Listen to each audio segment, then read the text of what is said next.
রাজপথে যখন দুর্বার আন্দোলন দমানো যায়নি তখন হেলিকপ্টার থেকে গুলি শুরু করে হাসিনা সরকারের র্যাব বাহিনী, যার নির্দেশদাতা ছিলেন স্বয়ং শেখ হাসিনা। এতে হতাহত হয় বেশ, প্রাণ যায় অনেকের। যদিও এসব অভিযোগ বরাবরই অস্বীকার করে আসছে বাহিনীটি। ম্যাগিও ঠিক আমার মতোই কোয়ালিটিতে কোনো ছাড় দেয় না। 7টি দেশের সেরা খামার থেকে আসে ম্যাগি নুডলসের ময়দা। মা হিসেবে এটাই আমার জন্য গিফট।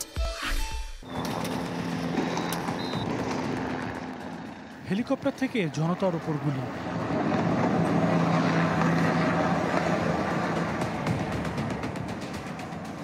স্বাধীন বাংলাদেশের ইতিহাসে এমন ভয়াল দৃশ্য দেখেছে মানুষ। যেখানে গ্যাদারিং দেখবে সেখানে ওই উপর থেকে আপনার নির্দেশনা লাগবে। আমার নির্দেশনা দেওয়া আছে, এখন উপর থেকে পাচ্ছি, অলরেডি শুরু হচ্ছে। এখন লেখা লিখবেন, ব্যবহার করবে, যেখানে পাবে সেটা গুলি করবে।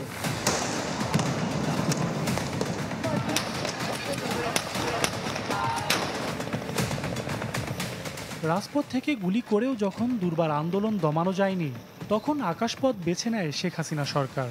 19 জুলাই র্যাবের হেলিকপ্টার টহল দেয় রাজধানীর যাত্রাবাড়ি, মিরপুর, উত্তরা, বাড্ডা, রামপুরা ও মোহাম্মদপুরের আকাশে। গুলি করার দৃশ্য ধরা পড়ে ক্যামেরায়।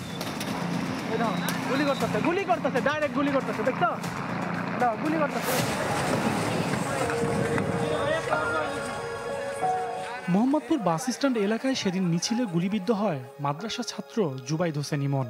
তার মা জানায়, ওপর থেকে আসা একটি গুলি ইমনের মাথায় লেগে বেরিয়ে যায় মুখের চোয়াল দিয়ে। ওই সময় হেলিকপ্টারটা ছিল, আমার বাচ্চা যখন মানুষের সাথে স্লোগান দিছে তখন তার পাশাপাশি গুলিটা করে, আপনার গুলিটা এদিকে করছে, এদিকে বের হয়েছে, এটা র্যাবের গুলি।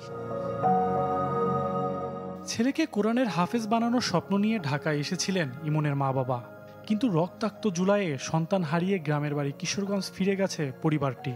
খুব ইচ্ছা ছিল আমি এই ঢাকা আমি আসছি আমার বাচ্চাগুলো মানুষ করার জন্য, যেহেতু আজকে আমার বাচ্চারা এই দেশে হারাইছি, এখন যেদিকে থাকে এদিকে তো বাচ্চার স্মৃতি মনে পড়তেছে।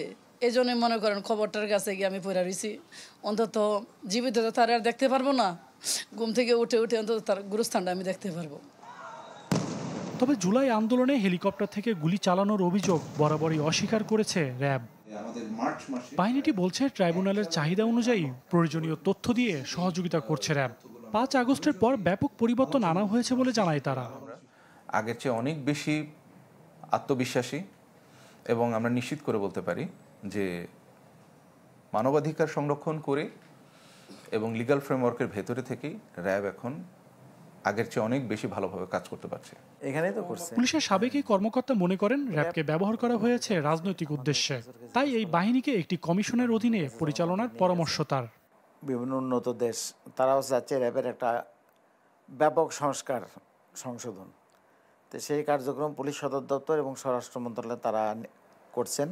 নাম পরিবর্তন বা কার্যপরিধি পরিবর্তন করা, সাংগঠনিক পরিবর্তন সব কিছু একটা হয়ে যাবে, হয়ে গেলে তারা ব্যাপক জনকল্যাণমুখী একটি বাহিনী হয়ে যাবে। আগের যে বদনাম, সে বদনাম আর থাকবে না।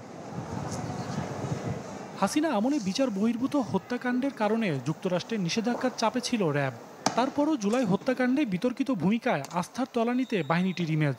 তবে মানুষের আস্থা ফেরাতে নতুন আঙ্গিকে পথ চলার চেষ্টায় বাহিনীটি।